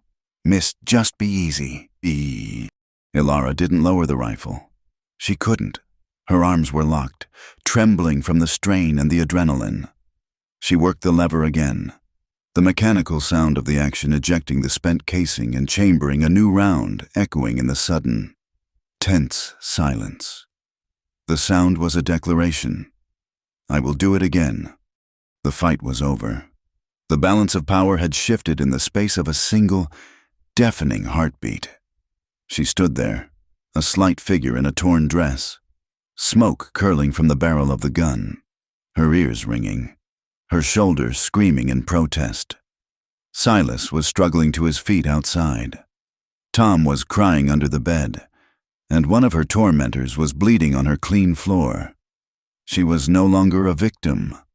She was no longer a refugee. She was a woman who had taken up a weapon to defend her home, and the echoes of that single desperate shot would resound within her for the rest of her life. The echoes of the gunshot faded, replaced by a silence that was heavier and more terrifying than the violence that had preceded it. In the ringing aftermath, the world came back into focus, sharp and brutal. The wounded intruder was groaning on the floor, his partner staring at Alara with wide, fearful eyes. Outside, Silas forced a groggy Cobb to his feet. There were no more threats, no more posturing. The fight had been bled out of them, replaced by the stark reality of their failure. Cobb, holding his ribs, spat on the ground. "This ain't over," he snarled, but his voice lacked conviction. He and the uninjured man hoisted their wounded companion, half carrying, half dragging him to his horse. They mounted and rode away, not looking back, swallowed by the darkness that had now completely fallen. They were a problem for another day. The immediate threat was gone, but the crisis was just beginning. Alara's rifle clattered to the floor from her nerveless fingers. Her strength evaporated, leaving her trembling, a hollowed-out shell. She ran outside. Silas was leaning against the corral fence, his head bowed, his breathing ragged. "Silas," she whispered, her voice trembling. "Are you hurt?" He looked up, and in the faint starlight, she saw a trickle of blood disappear into his dark hair from a gash on his temple. He tried to straighten up, to offer a reassuring nod, but his eyes lost focus. He swayed, his legs buckled, and he collapsed into the dust in a heap, utterly still. "Silas." The scream was torn from her, a raw sound of pure terror. For a moment, she was frozen, the horror of the scene paralyzing her. Then, a small, terrified whimper from the cabin broke the spell. "Tom!" A new strength, born not of rage but of grim necessity, surged through her. She could not fall apart, not now. She ran back into the cabin, scooped the trembling, weeping boy from under the bed, and held him tight. "It's all right, Tom," she murmured, her voice a strange, calm lie. "It's over. We're safe, but Silas needs our help. Can you be a brave boy for me?" Tom nodded, his small face buried in her shoulder. The next few hours were a nightmare of effort and adrenaline. With Tom's small, fumbling help, she managed to drag Silas's dead weight into the cabin and onto his bed. He was terrifyingly limp, his face pale and slack, his breathing shallow. The gash on his head was deep, and there were angry, swelling bruises on his ribs and jaw. He was alive, but he was lost to them, adrift in a dark, silent sea. The woman she had been, the refined lady, the frightened girl, was gone forever, burned away in the crucible of that night. A new woman took her place, a woman she didn't recognize. This woman did not weep or panic. She moved with a cold, clear purpose. She sent Tom for clean water. She found the whiskey Silas kept for medicinal purposes and cleaned his wounds, her touch gentle but firm, her stomach churning at the sight of his blood on her hands. She tore strips from her own petticoat to make bandages. She cleaned the blood of the stranger from her floorboards, erasing the last physical trace of the violation. And then she began her vigil. Time lost its meaning. The world shrank to the four walls of the cabin, to the flickering lamplight and the still, broken form on the bed. The days and nights bled into one another, marked only by the shifting quality of the light through the window. Her existence became a series of quiet, desperate rituals. She would boil water and herbs, creating poultices that she hoped would ward off fever, the clean, sharp scent filling the small room.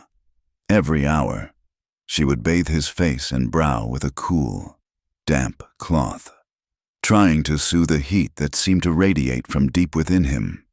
His breathing was the metronome of her life, a shallow, uneven rhythm she listened to constantly, her heart seizing with terror every time it seemed to falter. Choice was no longer a luxury. It was an illusion. She did not choose to stay by his side. She was compelled to. She did not choose to nurse him. She was bound to it. Every action was an imperative. He must have water. He must be kept clean. He must wake up. The thought of what would happen if he didn't was a black, bottomless abyss she refused to look into. To lose him was not just to lose a protector. It was to lose the very anchor of this world she had come to inhabit. Without him, the homestead was just a lonely cabin, and the wilderness was just a place to die. She made broth, boiling down the last of their salted meat with wild onions, and would spend an eternity trying to spoon a few precious drops between his unresponsive lips.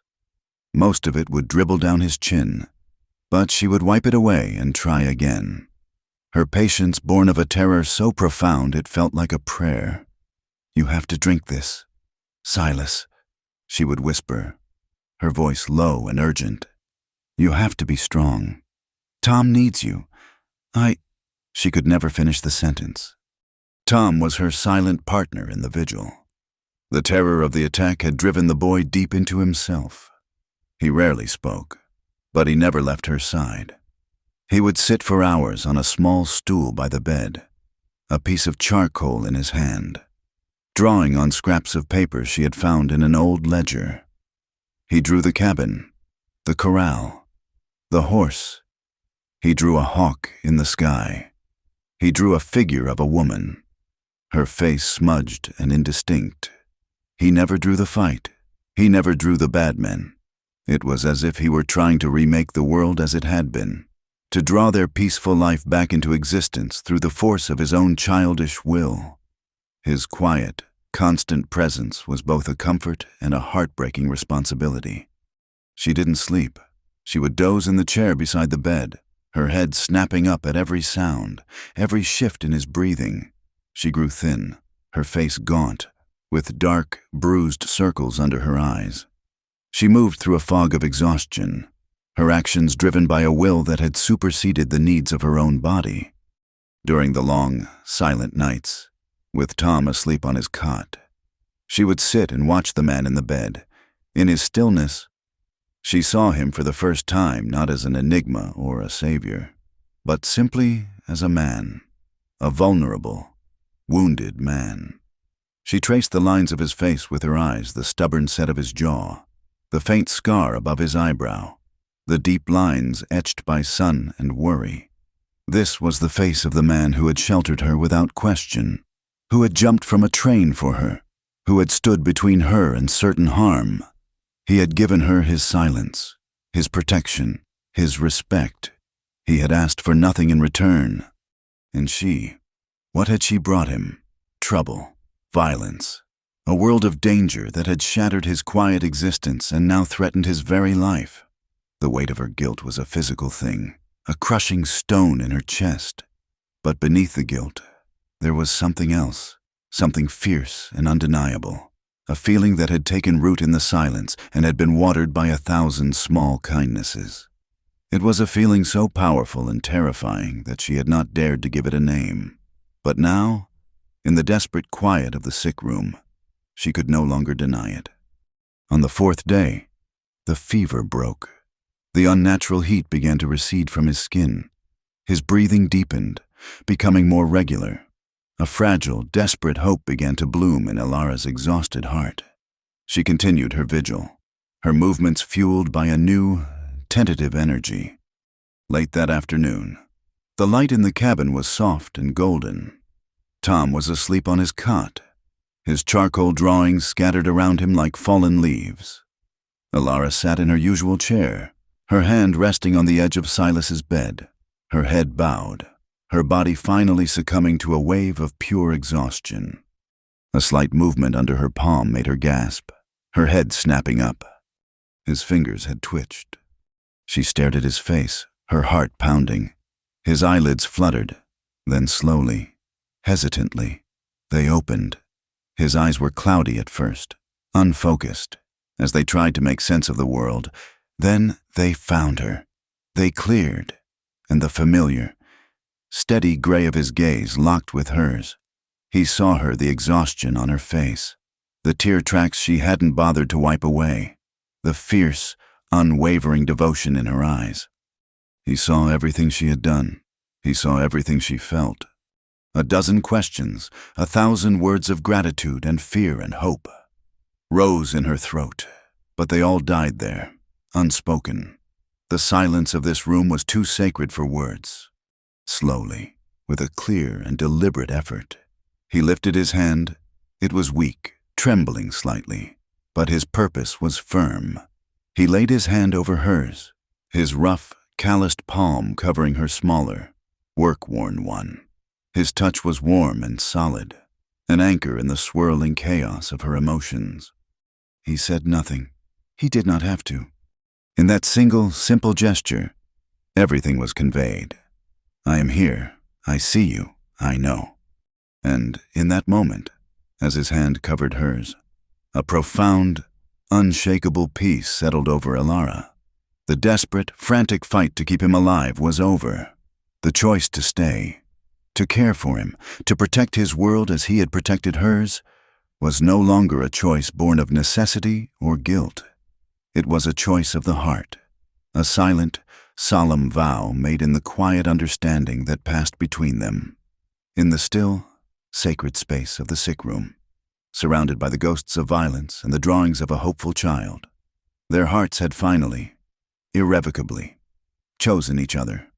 The hand that had covered hers was a promise. In the days that followed, that silent vow became the foundation upon which they began to rebuild their shattered world. Healing was a slow, quiet process, not just for the man in the bed, but for the wounded spirit of the homestead itself. Silas's recovery was measured in small, hard-won victories.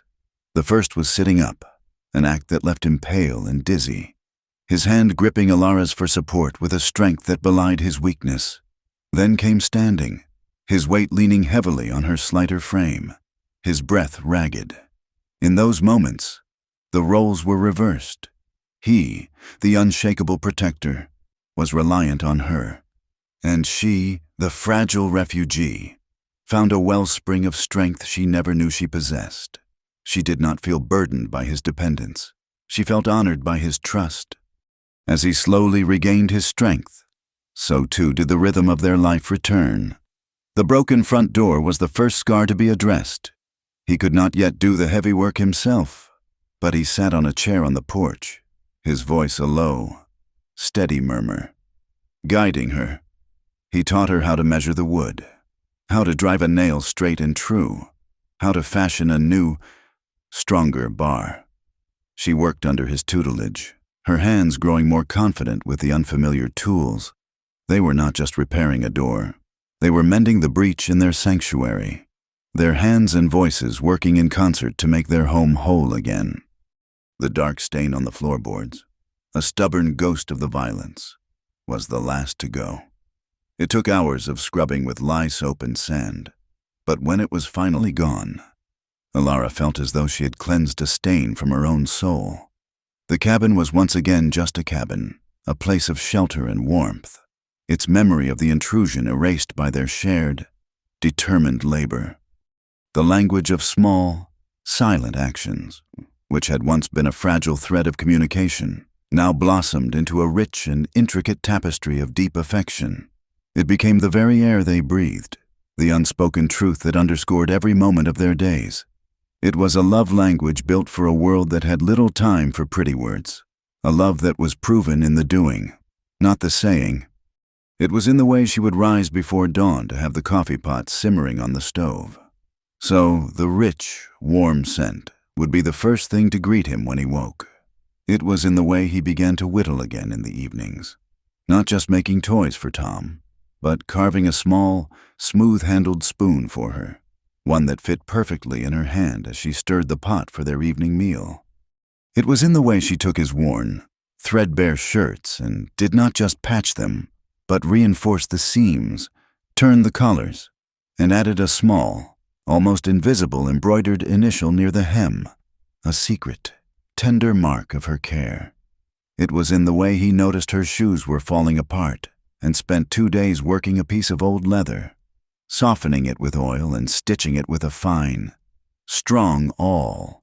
presenting her with a pair of sturdy, soft moccasins that cradled her feet.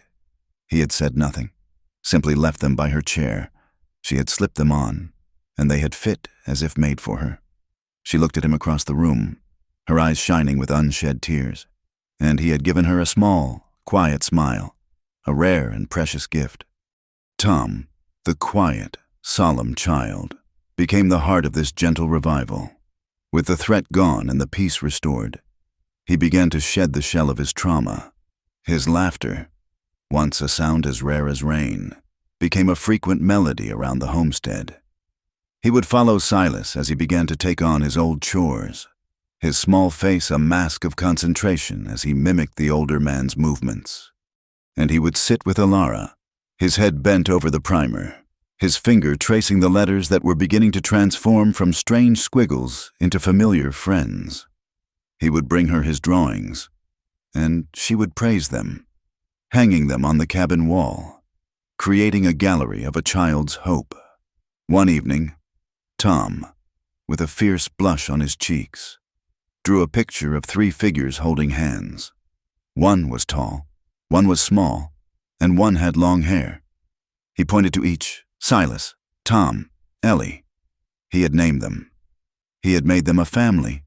Silas, looking over her shoulder at the childish drawing, had placed a gentle hand on Tom's head, his gruff exterior melting away to reveal the deep well of tenderness within. As Silas's body healed, he and Alara found a new, easy comfort in each other's presence. The space between them, once charged with uncertainty, was now filled with a quiet, magnetic pull. They would work side by side in the garden, their hands brushing as they reached for the same tool, and the touch would be easy, natural, a casual spark of connection. He would come up behind her as she stood at the stove, reaching past her for a plate on the shelf, and, for a moment, his body would shield hers, his warmth enveloping her, a silent, unconscious embrace that sent a shiver of pure contentment through her. The fear that had been her constant companion for so long had finally loosened its grip. The vast, empty wilderness outside the cabin was no longer a threat. It was her home. She learned the names of the wildflowers, the calls of the different birds. She could read the sky, tell when a storm was coming, feel the shift in the wind. The terror of her past, of Cobb and his men, had not vanished completely. It was a scar, a reminder of her journey, but it no longer defined her. The woman who had fired a rifle in defense of this home was a part of her, but so was the woman who laughed with a small boy and felt a quiet, soaring joy at the sight of a man walking toward her at the end of a long day. The sun was setting, painting the sky in breathtaking strokes of rose and violet and liquid gold. The day's work was done. A profound peace had settled over the land. They sat together on the porch bench, a comfortable silence between them, watching the daily miracle of the desert twilight. Tom was a few feet away, quietly sailing a boat made of bark in a bucket of water. Alara's heart was full, so full she felt it might burst. She looked at the man beside her. His face, turned toward the horizon, was calm, the harsh lines softened by the gentle light. This quiet, solitary man had become the center of her universe. He had given her refuge. He had given her a home, and he had given her back to herself. She had to tell him, not with the soft, easy words of her old life, but with the truer, harder-won words of her new one. She took a breath, her heart beating a steady, certain rhythm. "Silas," she said, her voice soft but clear in the quiet air. He turned to look at her, his gray eyes full of the fading light. "I was thinking about the first day we met," she said, "on the train. I was so afraid. I once asked to hide under your coat." She paused, looking down at her hands, then met his gaze again, her own eyes clear and unwavering. "Now," she said, her voice steady with the force of her conviction, "I want to stand beside you, every day." It was not a plea. It was a statement, a declaration of her place, her purpose, her choice. It was the truest thing she had ever said. Silas looked at her for a long moment, his gaze searching her face, but he already knew her answer. He had seen it in her every action for weeks. Her words were just the final, beautiful confirmation of a truth that had already settled deep in his own heart. He did not speak. A man like Silas did not need to. His promises were not made of breath, but of substance. He reached out and took her hand. His grasp was not forceful, not possessive. It was firm, warm, and utterly encompassing.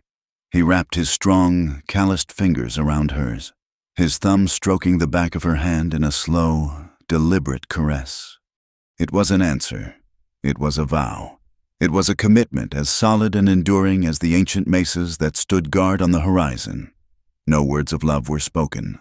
None were needed. In the quiet warmth of the desert twilight, with his hand holding hers, their silent, separate journeys had finally, irrevocably, become one. The morning after her declaration on the porch, the world felt new. The light itself seemed to have changed. No longer the harsh, unforgiving glare of a land to be endured, but a warm, welcoming glow that promised life. The air was crisp and clean, and the familiar silence of the homestead was no longer empty, but full of a quiet, resonant contentment. A new chapter had begun, not with a grand pronouncement, but with the simple, steady weight of a hand holding another. The healing of Silas's body had been the first step. The healing of their small, fractured world was the next. And now, the final, most profound healing was taking place, the settling of their souls into a shared existence. Ilara found she no longer walked with her head down, her gaze fixed on the ground before her. She now moved with a new, quiet confidence, her eyes on the horizon. The vast, open spaces that had once terrified her with their emptiness now filled her with a sense of boundless freedom. This was not a cage with invisible walls. This was a home with no fences, save for the ones they chose to build themselves. She would sometimes walk out onto the plains alone, her soft moccasins making no sound on the earth, simply to feel the sun on her face and the wind in her hair. The fear was gone. It had been replaced by a deep and abiding sense of belonging. She was no longer a stranger here. She was a part of this land, and it was a part of her. Silas, too, was a changed man. The walls he had built around himself, walls of silence and solitude, had not been torn down in a violent storm, but had been slowly, gently, weathered away by the steady, quiet rain of her presence. He began to speak more, not in long conversations, but in small offerings, fragments of himself that he had never shared before. One afternoon, as they worked together in the garden, he pointed to a distant, flat-topped mesa. "My father and I camped there once," he said, his voice quiet. "We were tracking a mountain lion. He taught me how to read the stars from that spot." It was a simple memory, but it was a gift, a small key to the locked rooms of his past. Ilara had simply nodded, her heart swelling with a quiet joy at being allowed to glimpse the boy he had once been. He no longer avoided her touch. It became a natural, easy part of their shared landscape. A hand on the small of her back to guide her through a doorway, his fingers brushing hers as he passed her a cup of coffee. One evening, as she sat on the porch, a sudden chill in the air. He came out and draped a heavy wool blanket over her shoulders, his hands lingering there for a moment longer than necessary. The gesture was so full of tender, protective care that it left her breathless. He had once offered her the shelter of his coat, a hiding place from the world. Now, he offered her his warmth, a shared comfort against the encroaching night. Their life became a tapestry woven from these small, intimate moments. It was found in the easy laughter they shared when Tom, in a fit of playful exuberance, managed to trip over his own feet and land in a soft patch of dust, unharmed but utterly indignant.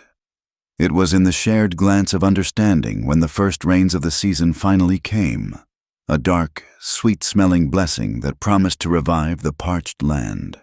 It was in the quiet pride they both felt as Tom slowly, painstakingly, read a whole sentence from his primer for the first time, his small face glowing with accomplishment. They were a family. Not a family born of law or tradition, but one forged in fire and fear, and now tempered by a love that was as steady and reliable as the northern star. It was a love that didn't need grand gestures because it was present in every small, essential act of their lives. It was in the wood he chopped for her fire, the meals she cooked for him, the safety they both provided for the child who was the heart of their home. Several weeks passed. The harsh heat of summer began to yield to the gentler warmth of early autumn. The sun hung lower in the sky, and the light took on a softer, more golden quality. One afternoon, Silas came to her as she was feeding the chickens. He simply stood there for a moment, watching her, a small, unreadable smile on his face. "Come," he said, "there's something I want to show you." She followed him without question, a quiet excitement fluttering in her chest. They walked away from the homestead, past the familiar comfort of the corral and the well, and headed out toward the rolling plains to the west. He led her to a place she had never been, a shallow, protected basin nestled between two low hills. As they crested the last rise, she stopped, her breath catching in her throat. Below them, stretching for as far as she could see, was a sea of wildflowers. The land, which had for so long been a uniform palette of brown and gray and muted green, had exploded into a riot of defiant color. There were Indian paintbrushes, their tips of fiery scarlet, just like the one she had first given him. There were vibrant purple asters, brilliant yellow goldenrods, and delicate white primroses that seemed to glow in the afternoon sun. The air was thick with the sweet, heady scent of 1,000 blossoms, and the low hum of bees was a gentle, constant music. It was a miracle, a secret garden hidden in the heart of the wilderness. "After the first rains," Silas said, his voice full of a quiet reverence, "they only last a few weeks, but while they're here, he didn't need to finish. The beauty spoke for itself." They walked down into the basin together, side by side, their shoulders just touching. The flowers came up to their knees, their soft petals brushing against them as they moved. Alara felt a joy so pure, so overwhelming, that it brought tears to her eyes. She thought of the single, lonely flower she had plucked from the arroyo, a small, desperate offering of beauty in a world of fear. And now, she was standing in a whole field of them, a testament to the life and love that could bloom in the most unlikely of places. They walked in comfortable silence for a long time, simply absorbing the beauty around them. Silas reached down and picked a single purple aster, its center a bright, sunny yellow. He turned to her and gently tucked it behind her ear, his rough fingers surprisingly delicate against her skin. She looked up at him, and in his clear, gray eyes, she saw none of the old shadows, none of the guarded solitude. She saw only a deep, quiet, and unconditional love. It was the love of a man who had seen her at her most broken and had not turned away. In that moment, she understood the true nature of what they had built. Her father and the man he had chosen for her had offered her a life of gilded cages, of promises that were nothing more than chains. They had spoken of love, but they had meant ownership. Silas had offered her nothing but a moment of shelter, a chance to choose her own path. He had never tried to possess her, only to protect her. He had never demanded her affection, only accepted what she was willing to give. He had promised her respect and choice with his actions, every single day.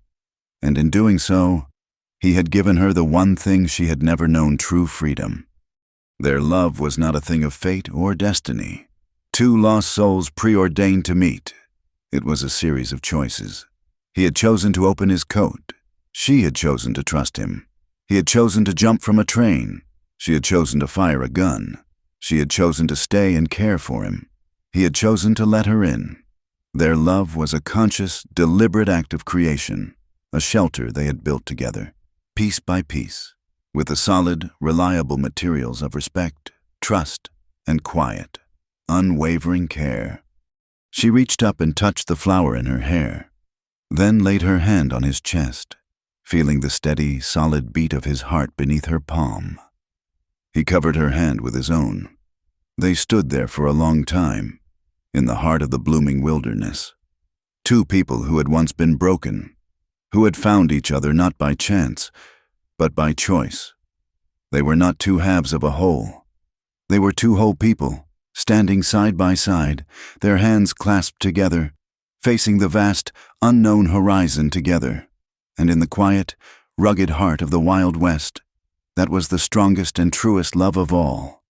Thank you for listening to our story. We'd love to know where you're listening from, so please drop a comment below to say hello and share your thoughts. Be sure to subscribe to our channel, Wild West Stories 1850, and like this video. If you enjoyed it, please consider hitting the hype button to help this story reach more listeners.